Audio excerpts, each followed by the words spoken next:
So how do I talk with my partner about my trauma history? Hi, James here from Awaken Therapy. In a previous video we had a look at should we talk with them at all, and I invite you to listen to that one to get a sense of whether it's the right idea to open up with your partner. But if you've worked out that it is someone mature enough to own their own stuff and to be able to hear you in some sort of empathic way and to be supportive in that, then absolutely. You see, on some level, we always know what's going on anyway. Subconsciously, we pick up body language, we pick up energy, we know. And on some level, your partner, if you've been with them for a while, will have a sense of these difficulties, trauma residue. They might be very obvious of symptomatic issues you might have, but on some level, even if it's very kind of internalized, they'll sense that you've got that big history, you've got stuff rattling around in there, and most likely they've got their fair chunk as well. Usually those things sit in a bandwidth of correlation that we partner with someone with a similar amount of trauma history. And so if it's the right person, well, first thing I would suggest is that make sure you've done enough work on your own stuff to take a bit of charge out of it. See, if we go into conversation with too much charge, if there's still lots of emotion that we haven't processed, if we're still really in the early stages of our own healing journey with it, that's a lot to take into the communication with our partner. And of course our partner is really where we're most vulnerable, and it's where they're most vulnerable. It's really the hardest thing we do, I think, in relationship. It's a very delicate space in so many ways because it's where we're most exposed. And so if you're bringing in a lot of charge, they're more likely to get triggered themselves, and they might be trying very hard to be supportive or whatever, but they might still be triggered or getting defensive or just reacting in some way, and then you might feel that they're not wanting to hear you, or they're not understanding, they're not being empathic enough, and often couples get into this chain reaction sort of difficulty of triggering that happens back and forth, and it ends up in a stuckness, which isn't great. So first suggestion there is make sure you've done enough work with your own healers and therapists and whoever you're working with to get you the help to process your stuff, so that you're giving it a bit more space. It's a little bit more spacious. There's a bit more fresh air in there, more room there, so that you're less charged going into the conversation. And then obviously picking a reasonable moment for it. Making sure there's a bit of time, a bit of space, not going to be the distraction. I mean, if there's little kids around, we're lucky to get a sound bite in. We're lucky to finish a sentence. So obviously that's not a great time to say, oh, I was sexually abused when I was 7. I mean, landing a bombshell like that. So pick your moment.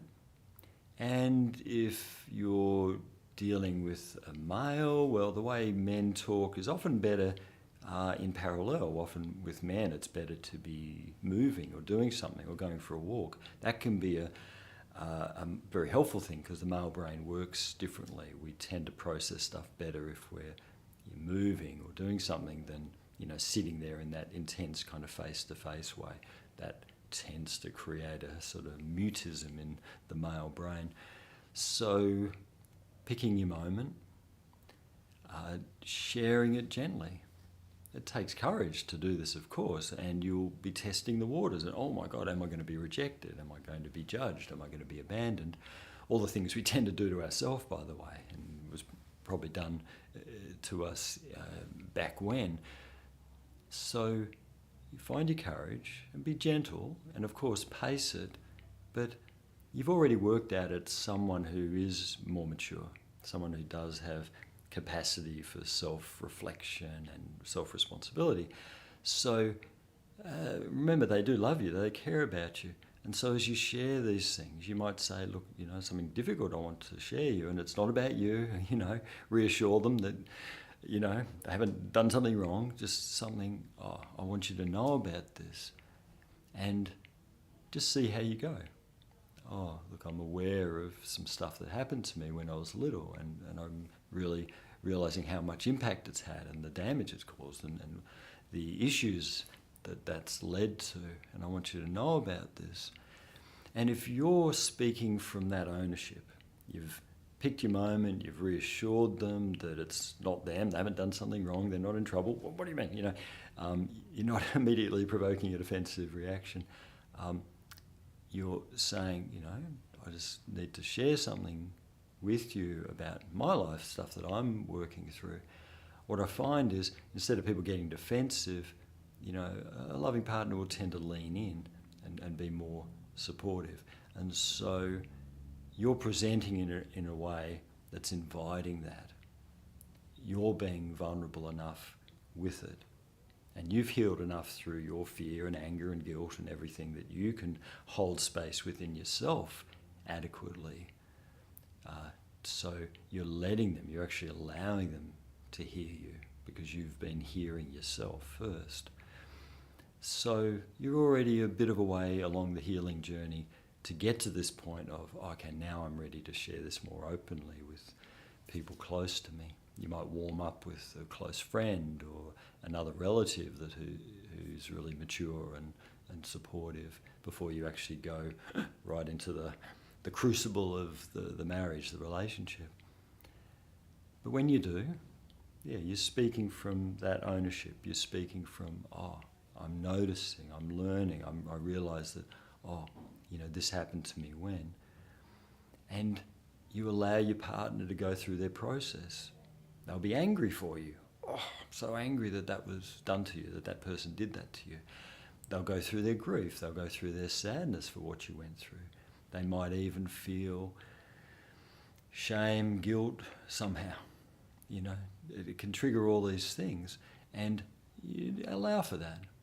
And realise that, they're just going through their feelings. They're not necessarily going to jump in the car and drive around and rip someone's head off, although they might want to. They need to have that. Don't be surprised by that.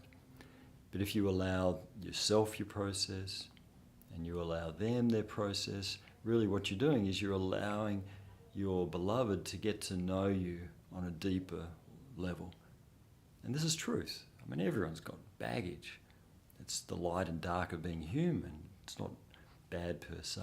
But as you let them know you on that deeper level, if you're owning it, if you're getting okay with your healing and your self-love, self-acceptance, then that creates space for them to love and accept you, even with whatever history. And that can be incredibly comforting for you. It's very rich for the partner because you're letting them love you on a deeper level than before. You never let me get to you. You never let me be there for you in these ways. I always felt you were guarded. It was like you were excluding me from something. If they love you, they're going to want to know all of you. They're not going to be judging you in that. So if you've worked through your own self-judgment enough to be more loving, accepting of yourself in that process, then that allows them to be loving and supportive and empathic and everything that we want. And in that process, that's more healing for you because you're getting heard, seen, accepted, loved deeply, deeply, deeply by someone very significant to you. It allows them to love you more. They feel more loved, really, because you're letting them in more. They feel like, you trust me more, you're letting me in. That's rich. And of course, as a relationship, it allows you to get closer and deepen the bond you've got there. And of course, it goes the other way as well. You might be blazing a trail. You might be setting a precedent here. You might be modeling your partner how to be more vulnerable themselves. You might then get a chance to lean in for them, to be loving and empathic and supportive for them in their deeper sharing. And in that process, it's like leapfrog. It allows for that growth together. So I wish you well in that. Keep going in your healing journey. Awaken Therapy is here for you in lots of different ways. Reach out for help as you need. And God bless on the healing for you and for your relationship.